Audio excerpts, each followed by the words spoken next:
टमाटर ना खाने वाली महिला ने टमाटर ना खाने वाली महिला ने प्याज ना खाने वाली महिला से कहा, चलो बहन चलते हैं सरसों का तेल ना खाने वाली महिला के पास। चलो बहन चलते हैं सरसों का तेल ना खाने वाली महिला के पास, उस स्कूटी पर जो नहीं पीती पेट्रोल। प्याज न खाने वाली महिला ने कहा, हाँ हमें चलना है, सबको मिलकर चलना है, क्योंकि हमें बचाना है उस राजा को क्योंकि हमें बचाना है उस राजा को जो बेचता है देश, बोलता है झूठ और सब पड़े हैं जिसके पीछे। मित्रों नमस्कार, दिल दिल्ली देश में आपका बहुत स्वागत है। क्या कोई ऐसी महिला हो सकती है जो टमाटर नहीं खाती? अपनी ही इस कविता पर जब ये शंका उठी तो पूछा, क्या कोई ऐसी महिला हो सकती है जो टमाटर नहीं खाती? तो कवि ने कहा कि ऐसे अब बहुत से घर हैं, बहुत से परिवार हैं जो टमाटर नहीं खा रहे, क्योंकि टमाटर जो है 100 रुपये किलो हो चुके हैं। तो इस देश में महंगाई जब भी बढ़ती है तो एक नया जवाब अब शुरू हो गया है राजा का, जिसमें कोई दोष नहीं है। इस संदर्भ में एक और कहानी याद आती है। एक राजा था जिसके पास व्यवस्था बनाने का एक अनूठा तरीका था। उसने कहा कि मेरे राज्य में हर चीज़ जो है एक दाम पर बिकेगी, हर जुर्म के लिए एक जैसी ही सज़ा होगी। तो उस गांव में एक संत अपने शिष्य के साथ पहुंच गए। शिष्य ने देखा कि यहाँ तो भाजी भी टका सेर मिलती है और खाजा भी टका सेर मिलता है, हर चीज़ टका सेर मिलती है। तो शिष्य ने कहा कि महाराज ये तो बड़ी अच्छी जगह है, यहीं पर हम रुक जाते हैं। गुरु ने कहा कि नहीं, ऐसे देश में मत रुकिए जहाँ ऐसा राजा है, ये विपदा का कारण हो सकता है। मगर शिष्य वहीं पर डट गया। एक दिन उस राज्य में बड़ी चोरी हो गई तो राजा के सिपाही निकले तो वो संत के शिष्य को पकड़ कर ले गए और राजा ने कहा कि भाई इसको मृत्यु दंड दिया जाए। तब शिष्य को अपने गुरु की बात याद आई कि जो देश बिना नियम और व्यवस्था के चलते हैं वहाँ पर ही सब टका सेर होता है, और वहीं से एक कहावत बनी है कि टका सेर भाजी टका सेर खाजा। और आज हमारे देश में भी 100 रुपये का दाम उस ज़माने के टके से भी कम रह गया है, और आज 100 रुपया लीटर आपका जो है पेट्रोल है, 100 रुपया ही डीजल है और 100 रुपया ही टमाटर हो गया है। तो महंगाई देश में बढ़ रही है, मगर महंगाई के लिए हमारे पास जवाब है कि महंगाई हमसे ज़्यादा पाकिस्तान में है। तो बाहर के लोग 300 रुपये किलो टमाटर खा रहे हैं, या पाकिस्तान के हमारे पड़ोसी देश वाले महंगा टमाटर खा रहे हैं। तो भारत की महंगाई को महंगाई कहा जा रहा है, बल्कि विकल्प तलाशने चाहिए। तो इससे राजा को सुविधा रहेगी कि लोग, जनता जो है थोड़ी क्रिएटिव बने और महंगाई की बात ना करे बल्कि विकल्प तलाशे। जैसे टमाटर का बहुत अच्छा विकल्प एक हो सकता है कि जब आप सब्जी बनाते हैं या खाना बनाते हैं या दलिया बनाते हैं तो आप टमाटो सूप के पाउच का इस्तेमाल कर सकते हो। उसमें से 1 चम्मच पाउडर जो है सब्जी में डाल सकते हो बजाय टमाटर डालने के। तो 10-10 रुपये वाले पाउच भी आते हैं, तो वो उसमें से एक पाउच में 2-3 चम्मच तो निकल ही आता है। तो इस तरह से वो आपको टमाटर से काफ़ी सस्ता पड़ता है, और आप महंगाई की वजह से दुखी भी नहीं होंगे उतने, और टेस्ट भी आपका अलग हो जाएगा। तो इस तरह ऐसे देश में जहाँ महंगाई पर कोई नियंत्रण नहीं है, महंगाई बढ़ती है तो अब कोई छापेमारी नहीं होती है। आपने देखा होगा कि अभी सरसों का तेल बढ़ा, सरसों के जो है खरीद हुई, मनमानी तरीके से व्यापारियों ने स्टॉक किया।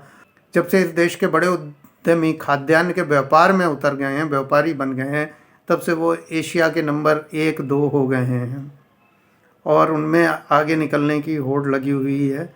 दूसरी ओर आम आदमी की परचेजिंग पावर तेज़ी से गिर रही है, जिसकी वजह भी राजा का दोष नहीं है।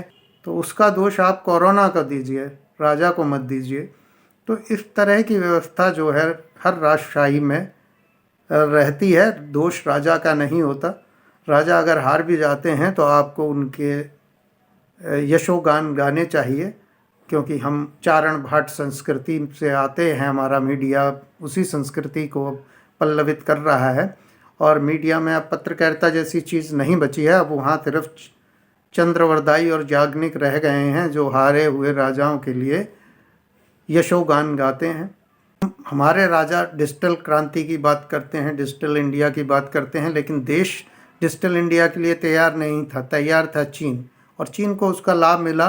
और पिछले 5-6 वर्षों में चीन हमारे डिजिटल इंडिया के नारे की वजह से इतना ज़्यादा कमाई कर गया कि आज वो अमेरिकी अर्थव्यवस्था को बराबर की टक्कर देने वाला हो गया है, क्योंकि उसे दुनिया की 2 सबसे बड़ी जनसंख्याएं बाज़ार के रूप में मिल गईं, और आज वो दुनिया का सिरमौर बनने की ओर है। और दूसरी ओर हम एक ग्राहक बनकर रह गए, और हमारी डिजिटल क्रांति के लिए कोई अपनी तैयारी नहीं थी। चीनी कंपनियों के भरोसे पर, चीनी मोबाइल कंपनियों के भरोसे पर देश में डिजिटल क्रांति का नारा दे दिया गया था। इसी तरह से अगर अगले युद्ध होते हैं तो उनमें विमानों की क्या भूमिका रहेगी कोई कह नहीं सकता। विशेषज्ञों का मानना है कि अब स्थितियां अगर अगले युद्ध होते हैं तो वो अलग तरीके से लड़े जाएंगे, और इसकी एक झलक अभी हमें मॉस्को रूस के एक बयान से मिली है, जो क्रेमलिन के ज़रिए एक बयान उनका जारी हुआ था। उन्होंने नाटो देशों को सीधे सीधे धमकी दी। यूक्रेन पर जब रूसी सेना का जमावड़ा बढ़ रहा है, और हाल ही में उन्होंने करीब 1 लाख सैनिक अपने यूक्रेन बॉर्डर पर तैनात कर दिए हैं, तो अमेरिका और नाटो देशों ने रूस के इस कदम पर चिंता जताई। इसके बाद क्रेमलिन से एक बयान आया कि नाटो देश ये न सोचें कि वो अपनी गाइडेड मिसाइलों के दम पर हमें धमका लेंगे। रूस के निशाने पर जो हैं उसके सभी नाटो देशों के सभी 32 सैटेलाइट हैं, और वो पलक झपकते ही उन्हें नष्ट कर देंगे, और उसके बाद उनकी मिसाइलें ये अंधी हो जाएंगी, यानी ये किसी काम की नहीं रहेंगी। तो अगला विश्व युद्ध जब इस तरह से लड़ा जाना है, जो अंतरिक्ष में ही लड़ा जाएगा, तो वहाँ आपके बहुत ज़्यादा गाइडेड विमान और गाइडेड मिसाइलें किस तरह से काम करेंगी, ये एक अलग चीज़ें हैं। और दूसरा, पूरा यूरोप अपनी सेना को अपग्रेड कर रहा है, और ऐसी स्थिति में वो अपने जो पुराने साजो सामान है सैन्य, उनके लिए वो देशों को ढूंढ रहे हैं कि ये किन के मत्थे मढ़े जाएं, कहाँ मूर्ख शासक बैठे हैं जिनसे समझौता करके उनके सिर पर अपने इनसे कमाई कर ली जाए, उनकी कंपनियां घाटे में न जाए। तो वो उन देशों को ढूंढ रहे हैं, और ऐसे देश धड़ाधड़ उनसे सौदे कर रहे हैं, और जिनका भुगतान संतुलन पहले से ही गड़बड़ाया हुआ है, और उन पर ये हथियारों की खरीद के दबाव और बनाए जा रहे हैं।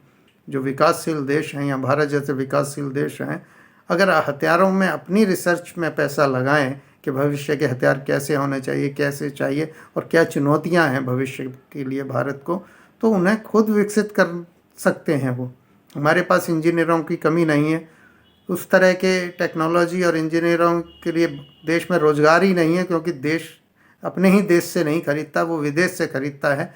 तो आप देखेंगे कि उन कंपनियों में वो इंजीनियर भारतीय नौकरियां कर रहे हैं जहां से हम हथियार खरीदते हैं।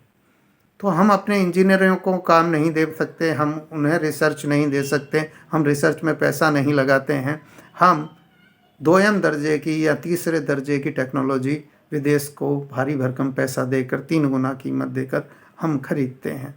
तो ये एक नई तरह की परंपरा हमने शुरू की है, और इसे हम डेवलपमेंट कह रहे हैं, हम विकास कह रहे हैं। और इसी तरह का एक और विकास है कि दिल्ली के आसपास जहाँ अमूमन विकास की कोई कमी नहीं है, सड़कें हैं बड़ी बड़ी, हवाई अड्डे हैं, 2-2 हवाई अड्डे हैं, वहाँ और ज़मीन अधिग्रहित की जा रही है, जहाँ कृषि योग्य ज़मीन छीनी जा रही है, ताकि वहाँ पर और एक और हवाई अड्डा बना दिया जाए या एक और एक्सप्रेस हाईवे बना दिया जाए, और सारे जो प्रेशर है पूरा देश का वो एक तरफ दिल्ली की तरफ ही खींच लिया जाए। जबकि हवाई अड्डा बनाने के लिए आप सम को चुन सकते हो, वहाँ विकास कीजिए, आप जैसलमेर के सम में बना दीजिए, ज़मीन पड़ी है वहाँ खाली, आपको किसी को विस्थापित नहीं करना होगा। मध्य प्रदेश में आपको ऐसी बहुत सी ज़मीनें मिल जाएंगी जहाँ पर अभी विकास नहीं हुआ है। उत्तर प्रदेश के पूर्वांचल में ऐसा बहुत सा क्षेत्र मिल जाएगा। उत्तराखंड में मिल जाएगा, लेकिन आपको विकास वहीं करना है जहाँ पहले से काफ़ी योजनाएं चल रही हैं, जहाँ पहले से बहुत ज़्यादा दबाव है जनसंख्या का। तो ये किस तरह का विकास है, इसको फिर से परिभाषित करना होगा। तो फिलहाल हम ये परिभाषित नहीं कर पा रहे हैं कि टमाटर के रेट कितने होने चाहिए और ये क्यों इतने ज़्यादा हो जाते हैं, और सरकार इस पर क्या नियंत्रण करेगी कोई नहीं जानता है। और सरकार के पास कोई नियंत्रण के लिए नीति ही नहीं है महंगाई के लिए, क्योंकि महंगाई बाज़ार के पक्ष में जाती है, बाज़ारी ताकतों के पक्ष में जाती है। उन्हें लगता है कि उन्होंने किसान से 10 रुपये की चीज़ खरीदी, अगर वो 100 रुपये में वो बेच पा रहे हैं कस्टमर को, थर्ड कस्टमर को, तो वो बहुत आनंदित होते हैं। इसमें बाज़ार की ताकतों का बहुत फ़ायदा होता है और वही फ़ायदा उठाया जा रहा है। आप भी सोचिएगा इस विषय पर। आज दिल्ली देश में इतना ही। धन्यवाद, शुक्रिया।